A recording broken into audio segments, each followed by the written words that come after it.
Hello guys, YouTube മീഡിയയിലേക്ക് എല്ലാവർക്കും സ്വാഗതം. യെസ്, യൂട്യൂബ് മീഡിയയുടെ ബിഗ് ബോസ് ടോക്ക് ആണ്. ഇന്നലെ നടന്ന ഒരു കിടിലൻ സംഭവം അത് പറയാനുണ്ട്.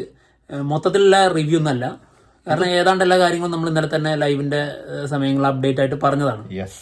പറയാത്തൊരു സാധനം അതായിരുന്നു ഇന്നലെ ഹൈലൈറ്റ്. ഓ മോനെ, ഷാനവാസ് എന്ന ഒറ്റയാൻ ഏട്ടഞ്ഞിങ്ങനെ നിൽക്കുന്നത്. ബിഗ് ബോസിലെ ശരിക്കും ഒറിജിനൽ ഹീറോ, അതായത് സീസൺ 7 ഇപ്പൊ പറയട്ടോ.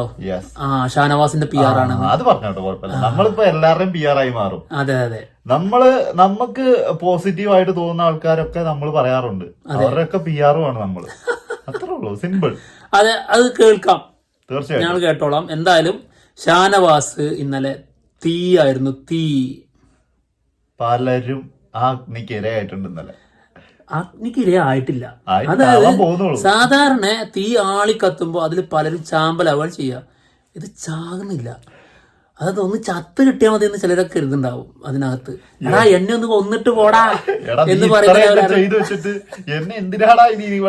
ബാക്കി വെച്ചേക്കുന്നത് എന്ന് തോന്നുന്നില്ല.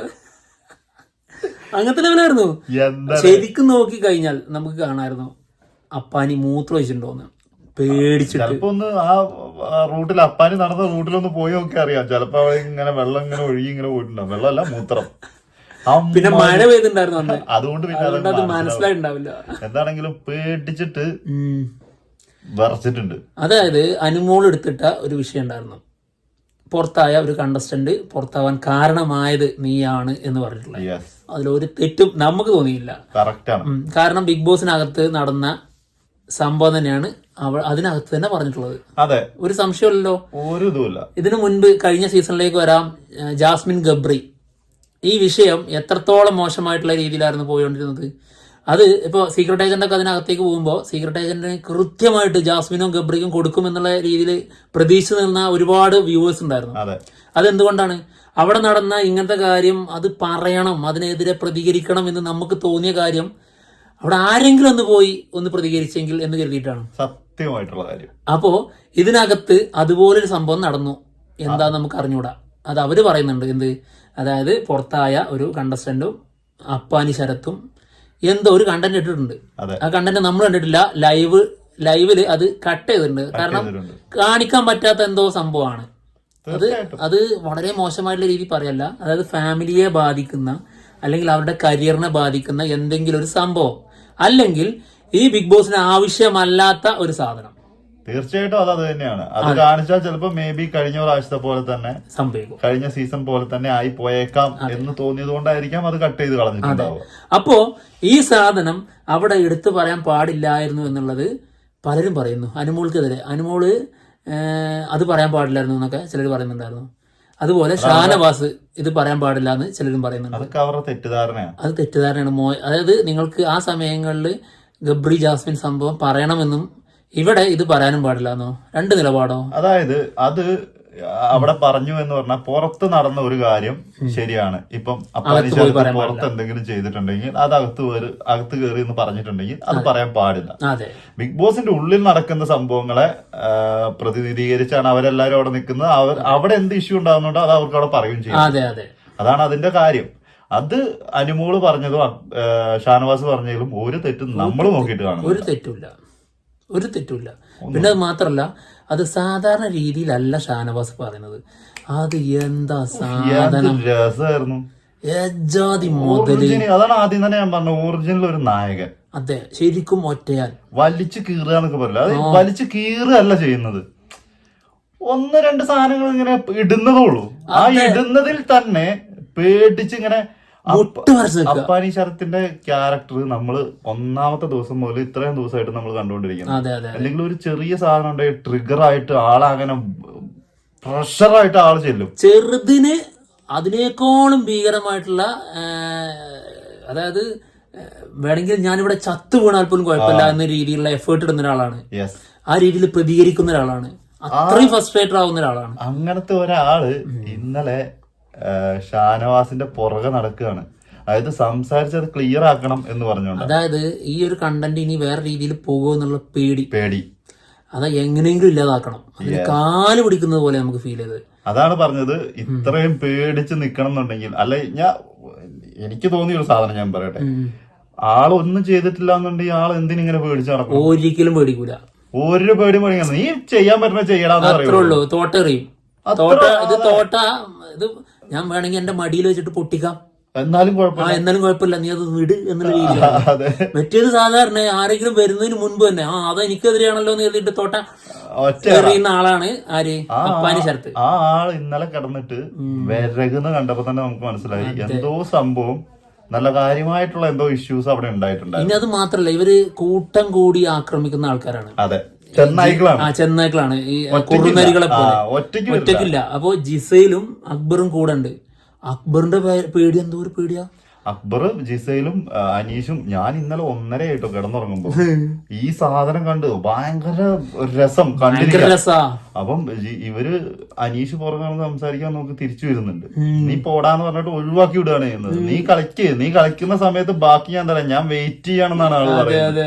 അതും കഴിഞ്ഞിട്ട് ആള് തിരിച്ചു വന്നു. അപ്പാനി ശരത്ത് തിരിച്ചു ഇവരുടെ 3 പേരെ അടുത്തപ്പോ ഇവര് തന്നെ പറയുന്നുണ്ട്, എടാ ഒരു 3 പേരും എന്തോ രണ്ടും കൽപ്പിച്ചോണ് കേട്ടോ, എന്തെങ്കിലും പ്രശ്നം ഉണ്ടെങ്കിൽ അത് പറയണം കേട്ടോ, അങ്ങനെ ഇങ്ങനെ. ആ ഒരു സാധനം ഇവർക്ക് തന്നെ, ഇവര് 3 പേർക്കും പേടിച്ചു, ശരിക്കും പേടിച്ചു ഇവര്. പിന്നെ അത് മാത്രല്ല, അതായത് ഈ ഷാനവാസ് ഇല്ലേ, ഷാനവാസ് അനുമോൾ ഈ പറഞ്ഞ സമയത്ത് ഷാനവാസ് ഇതിൽ ഇടപെട്ടിട്ടില്ല. ഷാനവാസ് ഇങ്ങനെ നോക്കി നിൽക്കുന്നുണ്ടായിരുന്നു, ഒരാളിങ്ങനെ മതം പൊട്ടിയ ആനയെ പോലെ. അപ്പൊ നമുക്ക് എന്താ തോന്നുന്നറിയോ, ഇത് പറഞ്ഞത് അനുമോളുടെ ഭാഗത്ത് നിന്ന് തെറ്റാണല്ലോ എന്നുള്ള രീതിയിലായിരിക്കുമെന്നാണ് നമ്മൾ ആ സമയത്ത് കരുതിയത്. അങ്ങനെയല്ല, അതായത് അനുമോൾ ഇപ്പൊ ചെയ്യട്ടെ, ഇപ്പൊ എന്റെ റോളല്ല, അനുമോള് അത് നായിക കളിക്കട്ടെ, നായകൻ ഇറങ്ങാനുള്ള സമയമായിട്ടില്ല എന്നിട്ട് നായകൻ അങ്ങ് കത്തുന്നൊക്കെ പറഞ്ഞ ഒരു രക്ഷയില്ല, പൊള്ളിച്ചടിക്കിട്ടുണ്ടായിരുന്നു. പൊളി എന്ന് പറഞ്ഞാൽ ലോക പൊളി. പിന്നെ ഈ അനുമോള് അതിന്റെ ഇടയ്ക്ക് ആളോട് മാപ്പ് പറയുന്നുണ്ട്, പക്ഷെ അത് ഒരിക്കലും അനുമോളുടെ ഒരു നെഗറ്റീവ് ആയിട്ട് നമുക്ക് തോന്നിയിട്ടില്ല കേട്ടോ. അത് മാത്രല്ല, വളരെ നല്ലൊരു കാര്യം, നല്ലൊരു സംഭവം. അതായത് അത് അപ്പാനിനെ വിചാരിച്ച് എന്നുള്ളത് മാത്രല്ല, അപ്പാനിയുടെ കുടുംബം, പിന്നെ പുറത്തുള്ള ആ ആളുടെ കുടുംബം, ആളുമായിട്ട് ആൾക്ക് നല്ല ബന്ധമുണ്ട്. അപ്പൊ ആ രീതിയിൽ അത് പോവാതിരിക്കാൻ, അത് നല്ലൊരു ഹ്യൂമാനിറ്റി, അതായത് മനുഷ്യത്വം കൂടി ഉള്ള കാര്യമാണത്. അതായത് ഇങ്ങനെയും എതിരെ മാരകമായി ഫൈറ്റ് ചെയ്ത ആൾക്കെതിരെ ഇങ്ങനെ പറയാന്ന് പറയുമ്പോൾ ആ ലെവലിലേക്ക് ആള് മാറുന്നു എന്നുള്ളതും കൂടി പോസിറ്റീവ് ആയിട്ടുള്ള കാര്യമാണ്. അതാണ് ഇപ്പൊ നമ്മൾ അനുമോളുടെ PR കൂടി ആയി മാറിയില്ലേ. എന്നാ നമുക്ക് അനീഷിന്റെ PR കൂടി ആവാം. അനീഷും കൊള്ളാം. നമുക്ക് ഷാനവാസിന്റെ കൂടുതലാണ്. അത് വാങ്ങണം, നമുക്ക് ഇതാകുമ്പോ അടുത്ത് പോയി മേടിച്ചാൽ മതി. അനുമോളുടെ അത് തിരുവനന്തപുരത്ത് പോകണം. അനുമോളിന് കൂടുതൽ കാണണം. ലോങ് കൂടുന്നതിനനുസരിച്ച് പൈസ കൊടുക്കും. അതങ്ങനെയാണ്. ഇനി അനീഷിനെ കൂടി പറഞ്ഞു, അതായത് 3 മുതലുകളാണ് അതിലുള്ളത്. പക്ഷെ ഈ അനുമോൾക്കും ഷാനവാസിനും കിട്ടുന്ന രീതിയിലുള്ള കണ്ടന്റ് അനീഷിനിപ്പല്ല. അതായത് ഇപ്പൊ ബിഗ് ബോസ് പോകുന്ന, നമ്മളിപ്പോ കണക്റ്റായി, ബിഗ് ബോസുമായിട്ട് കണക്റ്റായി. അങ്ങനെ കണക്ട് ആവുന്ന ഒരു കണ്ടന്റ് അല്ല ആര് തന്നത്, അനീഷ് തന്നോണ്ടിരുന്നത്. പിന്നെ മാത്രല്ല, ഈ കണക്ട് ആയ കണ്ടന്റില് അനീഷിലുള്ളതാണ്, പുറത്താ. പക്ഷെ ഇവിടെ അക്ബർ മോശമാണെങ്കിലും, ഇപ്പൊ ഇനിയിപ്പോ അക്ബറിന്റെയും PR ആയി മാറൂലേ. അക്ബറും ഇപ്പൊ ജിസയിലാണെങ്കിലും അപ്പാനി ശരത്താണെങ്കിലും വില്ലൻ വേഷത്തിലാണെന്നേ ഉള്ളൂ, അത് പ്രതിപക്ഷത്താണെന്നേ ഉള്ളൂ.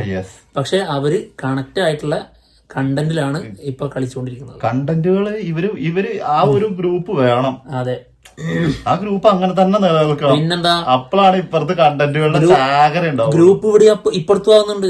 അതായത് അനുമോൾ, പക്ഷെ അതിന് വിമർശനം വരാത്ത അതുകൊണ്ടാണ്. അതായത് പറഞ്ഞുതരാം, അനുമോള് ഇങ്ങനെ എന്തെങ്കിലുമൊക്കെ ഒറ്റയാൾ പോരാട്ടം നടത്തിയതിന് ശേഷം അപ്പുറത്ത് പോയിട്ട് ആളുടെ ഭാഗത്തേക്ക് ശൈത്യ വരുന്നുണ്ട്, ആദില നൂറ വരുന്നുണ്ട്, സാരിക ചില സമയത്ത് സപ്പോർട്ട് ചെയ്യുന്നുണ്ട്. സാരിക എന്ന് പറഞ്ഞാൽ KB, അല്ലാതെ കലാഭവൻ സരിക അല്ല കേട്ടോ. പിന്നെ രണ ഫാത്തിമ ഒരു ഐറ്റം ഉണ്ട്, എപ്പോഴും എല്ലാത്തിനും മുകളിൽ. കണ്ടിട്ടുണ്ടായിരുന്നു നിങ്ങൾ? ആരെങ്കിലും ശ്രദ്ധിച്ചിട്ടുണ്ടോ? എങ്ങനെയാടാ ചാടുക? ഈ മീൻ പിടിക്കൂല നമ്മള്, വലയൊക്കെ ഇട്ട്. അപ്പൊ മീൻ പിടിക്കുന്നതിന്റെ ഇടയ്ക്ക് ചില കൊഞ്ചുകള് ഇങ്ങനെ ചട്ടിയിലേക്ക് എടുത്തിടും, ഇങ്ങനെ ചാടും. ഒരു അതായത് നാവിളക്കി ഒന്ന് സംസാരിക്കാൻ കഴിയില്ല, വാ തുറന്നാ പോയി. ഒരു കണ്ടന്റ് പറയാൻ അറിയില്ല. എന്നിട്ട് ഇവരുടെ ഇടയിൽ മറ്റുള്ളവർ തമ്മിൽ അങ്ങോട്ടും, ഇപ്പൊ ഞാൻ ഇവനും ഇങ്ങനെ ദണ്ടി കണ്ണും നോക്കി നിന്ന് അങ്ങോട്ടും ഇങ്ങോട്ടും ഫൈറ്റ് ചെയ്യുന്നതിന്റെ ഇടയിൽ കയറിയിട്ട്, ഇടയിൽ കൂടെ കയറിയിട്ട് എന്ന് പറഞ്ഞിട്ട് ഇങ്ങനെ ഒരു സാധനം ഇടുക. അതോ വാ തുറന്നാലാണെങ്കിലോ എന്റെ പൊന്നോ ഇത്രയും വെറുപ്പിക്കുന്ന വേറെ സംഭവം ഉണ്ടാവും. വാ തുറന്ന ആള് തന്നെ ആളുടെ കുഴി കുഴിച്ചു പോയി തീർന്ന്. ആരാണോ എതിരെ നിൽക്കുന്നത് അവരുടെ ഭാഗത്ത് തെറ്റുണ്ടെങ്കിൽ പോലും അവർക്ക് സപ്പോർട്ട് വരും. പിന്നെ സരിക കലാപൻ സരിക ഇതേപോലെ തന്നെ എന്നാലും അനുമോൾക്കെതിരെ അത് പറയുന്ന സമയത്ത് ചിരിച്ചിങ്ങനെ എൻജോയ് ചെയ്യുന്നു, ചാടി കളിക്കുന്നു. അതിന്റെ ഇനിയും പറയാനുണ്ട്. അത് ചിരിച്ചതിന്റെ ഒക്കെ ഏതൊക്കെ സിറ്റുവേഷനിലും ആള് ഭയങ്കര ചിരിയും ആൾക്ക് അങ്ങോട്ട് ഭയങ്കര സന്തോഷാ. പിന്നെ മാത്രല്ല എന്തൊക്കെ കണ്ടന്റാ കൊണ്ടിരുന്നത്. അതായത് ആ ഓട്സ് സീറ്റിൽ ഇരുന്നിട്ടുള്ള സീൻ ഉണ്ടായിരുന്നു, ഒരു പ്രശ്നം ഉണ്ടായിരുന്നില്ല. അതായത് ഈ ഷോ ബിഗ് ബോസ് ഷോ കാണുന്നവർക്ക് എല്ലാവർക്കും അറിയാം അതിന്റെ ഉള്ളില് ഇവര് കാണിക്കുന്ന ഈ ഗെയിമുകൾ ഇത് ബിഗ് ബോസ് കൊടുത്തേക്കുന്ന സാധനമൊന്നല്ല. ഈ ഹോട്ട് സീറ്റ് എന്ന് പറഞ്ഞ സംഭവം അത് അവര് തന്നെ അവിടെ വെറുതെ ഒരു രസത്തിന് ചെയ്യുന്ന സാധനമാണ്. പിന്നെന്താ ആ സംഭവം അത് വെറും രസത്തിന് മാത്രം പറയുന്നതാണ്. അതിനകത്ത് അങ്ങനത്തെ ക്വസ്റ്റ്യൻസ് ആണ് ശാരിക ചോദിക്കുക എന്നുള്ളതൊക്കെ അവർക്കറിയാം. എന്നിട്ട് ഇതെല്ലാം കഴിഞ്ഞ് എല്ലാത്തിനും ചിരിച്ച് കളിച്ച് അവിടെ പരിപാടിയൊക്കെ പറഞ്ഞു കഴിഞ്ഞിട്ട് പിന്നെ അങ്ങോട്ട് സീന് ഷോ ഇറക്കുക. പിന്നെ ആലോചിച്ച കൊള്ളാം, അത് നല്ലൊരു കണ്ടന്റ് ആണ്, അതില് പിടിച്ചേക്കാന്ന് കരുതിയിട്ട് പിന്നെ ഒരു വരവാ കൊള്ളാം, രസമുണ്ട്, നല്ല രസമുണ്ടായിരുന്നു. എന്താണെങ്കിലും ഇന്നലെ ഷാനവാസും അനീഷും തമ്മിലുള്ള ഒരു രസം ഉണ്ടായിരുന്നു. ഇതെല്ലാരും കണ്ടിട്ടുണ്ടോന്ന് അറിഞ്ഞൂടാ, എപ്പിസോഡിൽ ഉണ്ടായിരുന്നില്ല. അതായത് ഇതിങ്ങനെ അല്ല അവതരിപ്പിക്കേണ്ടത്, ശരിക്കും വീഡിയോ അങ്ങോട്ട് വെച്ചിട്ട് അവിടെ നമ്മൾ അഭിനയിച്ച് കാണിച്ചിടണം. അതായത് ഷാനവാസ് ജിസേലിനോടും അഭിലാഷ് ഒനീല് അങ്ങനെ കുറെ ആൾക്കാർ ഇരിക്കുന്ന അവരോട് സംസാരിച്ചുകൊണ്ടിരിക്കുക. അതിന്റെ ഇടയിൽ ബാക്കിൽ ഇങ്ങനെ ഉപഗ്രഹം വിട്ട പോലെ നമ്മുടെ അനീഷ് നടന്നുകൊണ്ടിരിക്കുന്നുണ്ട്.